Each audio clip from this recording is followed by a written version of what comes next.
I want to show you something. January of last year, this was my daily habit tracker. 11 lines. Wake up at 5:30. Gym, cold shower, meditate, journal, read, meal prep, no phone first hour, walk after dinner, review goals, bed by 10:30. On good weeks, maybe 2 out of 5, I'd hit all 11. The other 3 weeks I'd miss 1, then 2, then by Wednesday the whole tracker was a graveyard of empty boxes.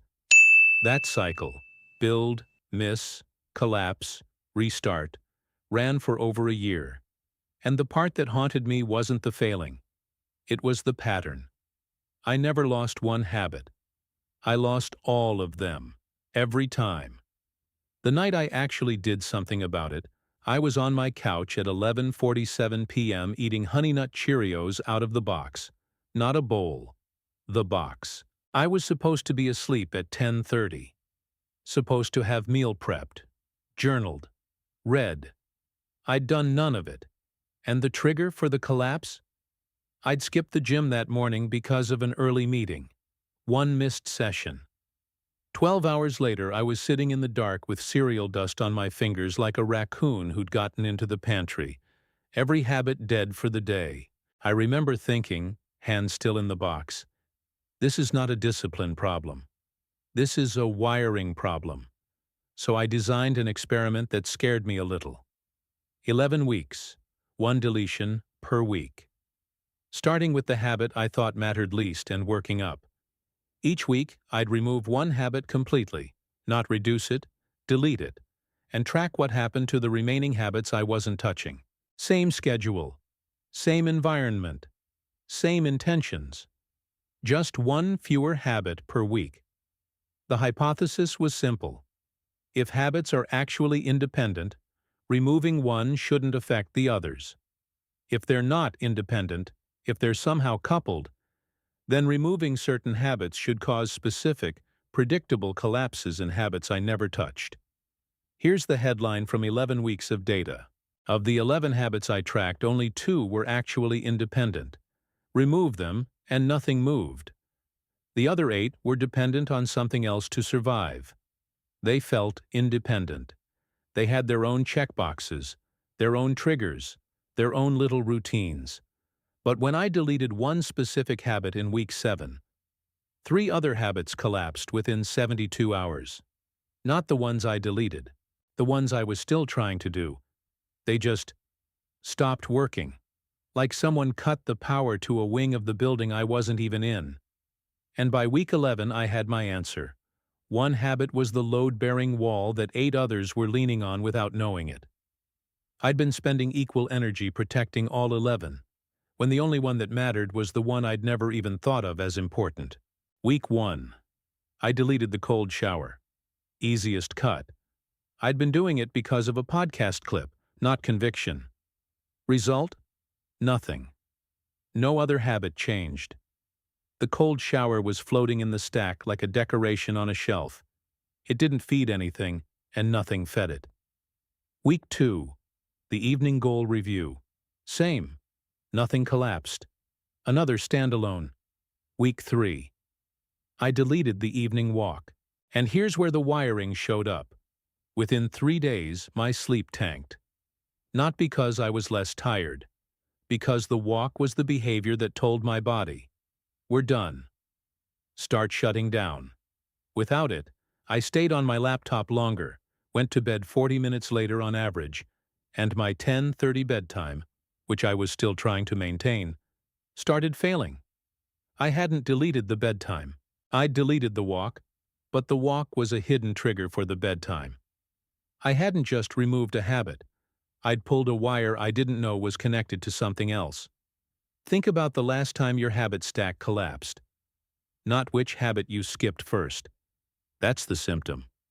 Think about which habits died second and third, without you choosing to skip them.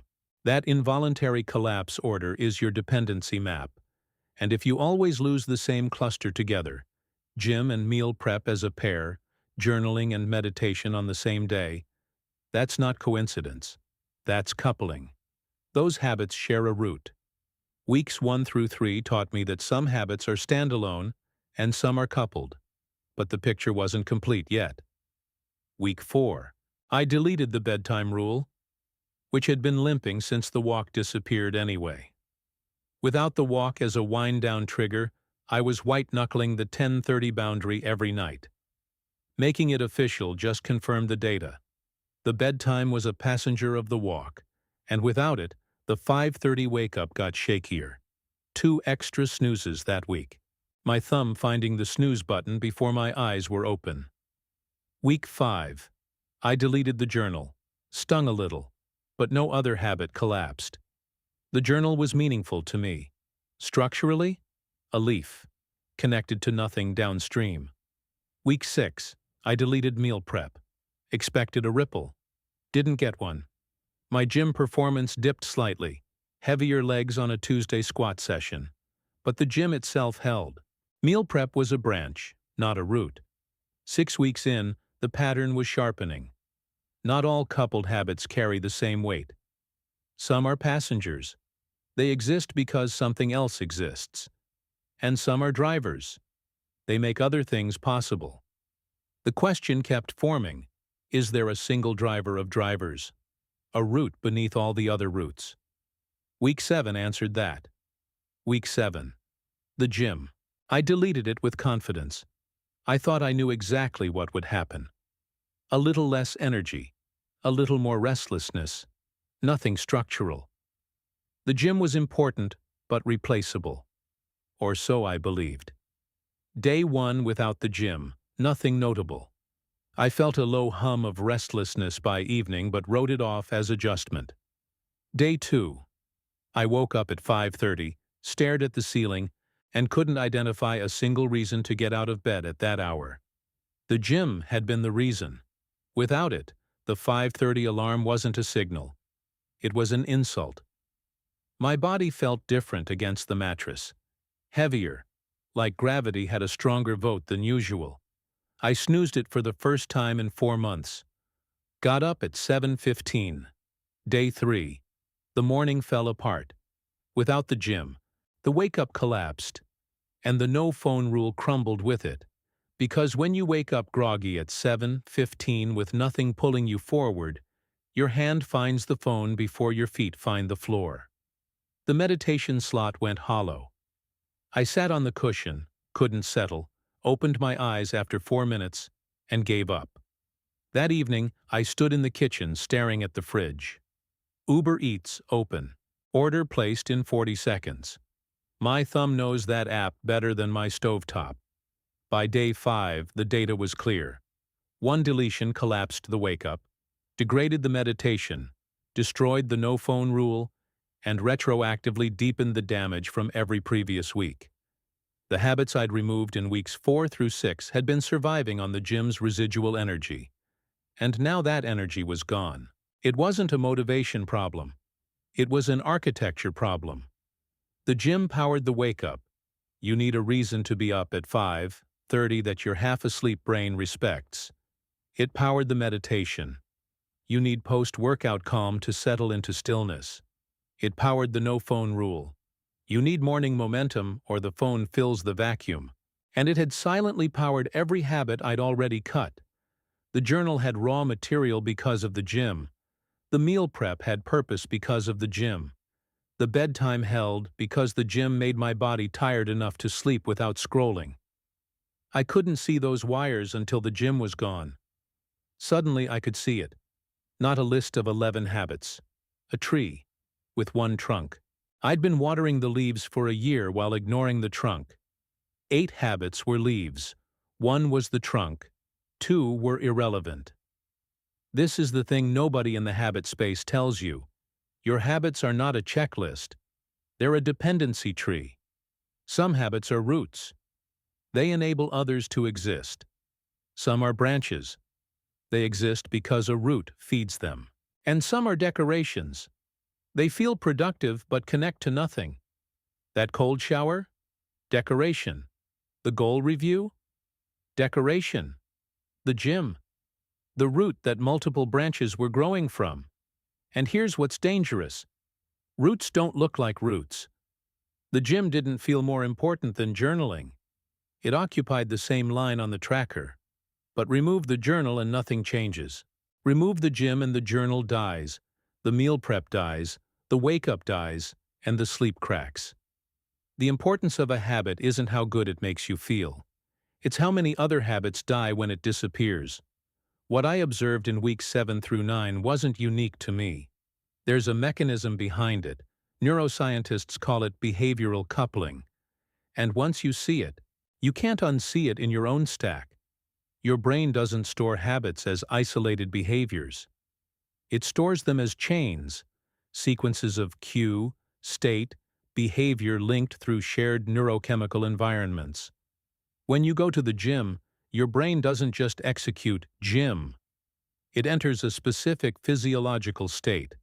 Elevated cortisol during the session, a dopamine and endorphin surge after, increased norepinephrine for 3 to 4 hours, reduced baseline anxiety for the rest of the day.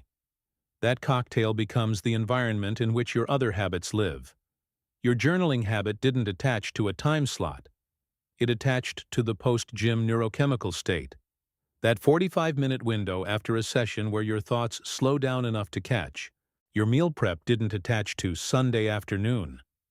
It attached to the identity the gym reinforces every morning. I'm someone who takes care of my body. You know the feeling.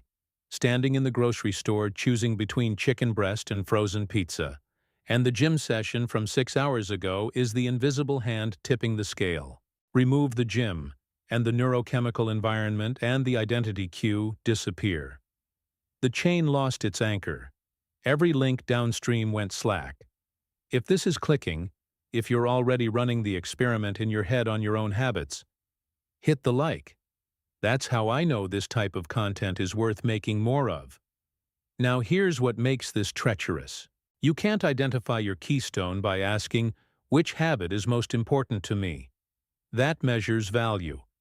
Keystone status isn't about value, it's about structural dependency. How many other behaviors rely on the state this habit produces? Your most valued habit might be meditation. But if you deleted meditation and everything else kept running, meditation is a leaf. Beautiful. Structurally irrelevant. Weeks 8 through 11 confirmed the principle. Week 8, I deleted meditation, the habit I considered most personally important. Result, nothing collapsed. Meditation was meaningful to me, but structurally, a leaf. Nothing depended on it. Week 9, reading.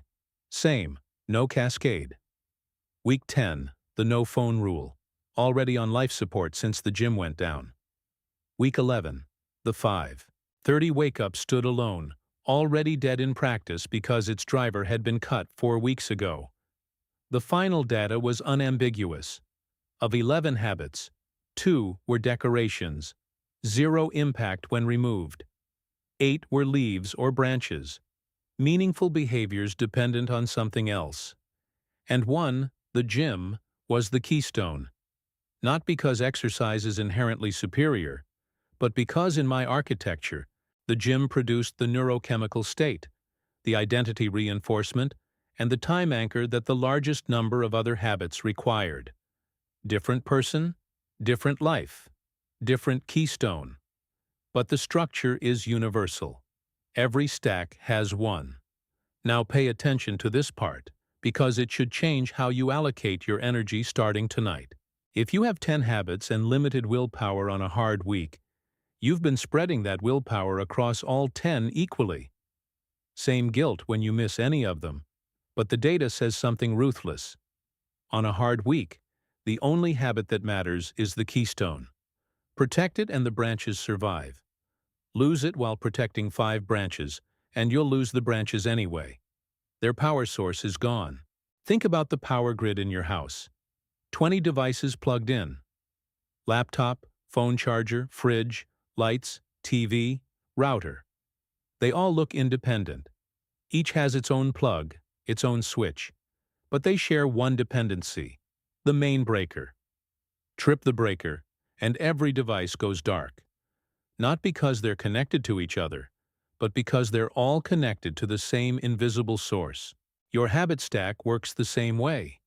11 checkboxes, 11 apparently independent behaviors, all pulling power from the same breaker. And you've been treating it like another appliance. Same priority as the nightlight. But the nightlight goes out and you lose a nightlight. The breaker goes out and you lose everything. And you're standing in the hallway thinking, why did everything break at once? I only missed one day. You didn't miss one day. You tripped the breaker. Here's the diagnostic. One question. Run it on every habit you currently maintain. If this habit disappeared for 2 weeks, not by choice, just by circumstance, which other habits would weaken or die within 7 days, without me deliberately stopping them? Not which habits you'd choose to skip. Which habits would quietly stop working on their own, like lights going out in rooms you didn't touch. Run it on your gym habit, your morning routine, your reading, your journaling. Most will come back clean, remove them, and nothing else moves. Those are leaves. But one of them, maybe two, will produce a casualty list. That's your keystone. And the length of that casualty list is the measure of how structurally important that habit is, regardless of how important it feels. Once you've found it, the protection protocol has 3 rules. Rule 1. On any week where you can't maintain your full stack, protect the keystone first. Let the leaves fall. Let the decorations go. If you only have energy for one habit, do the keystone. The branches will coast on momentum for a few days. But lose the keystone and the branches die within 72 hours. Full rebuild from scratch. Rule 2. Never negotiate with the keystone. Every other habit can flex. Shorter meditation, lighter reading, quicker journal entry. The keystone doesn't flex. The keystone happens at full strength or it triggers the cascade. A 10-minute stretch is not the gym. Half the keystone produces 0% of the cascade benefits. Rule 3. Build a firewall around it. Best time slot. Protected calendar block. Bag packed the night before. Pre-decision made. Every other habit can be spontaneous. The keystone is engineered, because losing it costs you everything. Step back and see what you actually have. Not a productivity tip. A structural map. Your habits aren't 10 parallel lines. They're a tree with decorations you can prune, branches that survive on someone else's energy, and one trunk that everything else grows from. You've been treating this tree like a democracy. Equal checkboxes, equal guilt. But it's not a democracy. It's an architecture. And the reason your habit stack collapses every time life gets hard isn't that you lack discipline. It's that you've been reinforcing the drywall, stressing about the cold shower, feeling guilty about the journal, while the load-bearing wall quietly cracks and brings the whole structure down. Find the wall. Protect the wall. Let everything else flex. I'm not going to list the 11 habits again. I'm not going to tell you to go to the gym. Your keystone might be completely different. Here's the audit. One question. 5 minutes. Tonight. Before bed. Write every current habit down. Run the question on each one. If this disappears for 2 weeks, which other habits die on their own within 7 days? Start with the habit you care about least. Work up. Most will return clean. Nothing else dies. Those are leaves. Keep going until you hit the one that produces a casualty list. You'll feel it before you finish the sentence. That's your keystone. Circle it. Then ask yourself, is that habit currently in the most protected slot in your day? Or is it the first thing that gets bumped when a meeting runs long, when you're exhausted, when life gets inconvenient? Because if your keystone is in a vulnerable slot, and for most people it is, you've been storing the load-bearing wall in the part of the building most likely to flood. If your keystone is sitting in the most fragile slot of your schedule, the morning you sacrifice when tired, the evening you sacrifice when dinner runs late, move it. Tonight. To the most protected slot. The one that doesn't move. One structural decision. House of Cards becomes a building with a foundation. I spent a year stressing about 11 habits. 11 checkboxes of equal weight and equal anxiety. It took an 11-week demolition to see what was obvious in the wreckage. One habit was doing the structural work of 5. I don't track 11 habits anymore. I protect one. I maintain a few. And I let the rest exist when they exist and disappear when they disappear. Because as long as the trunk stands, the leaves grow back. It's the trunk that doesn't get a second chance. You don't need more habits.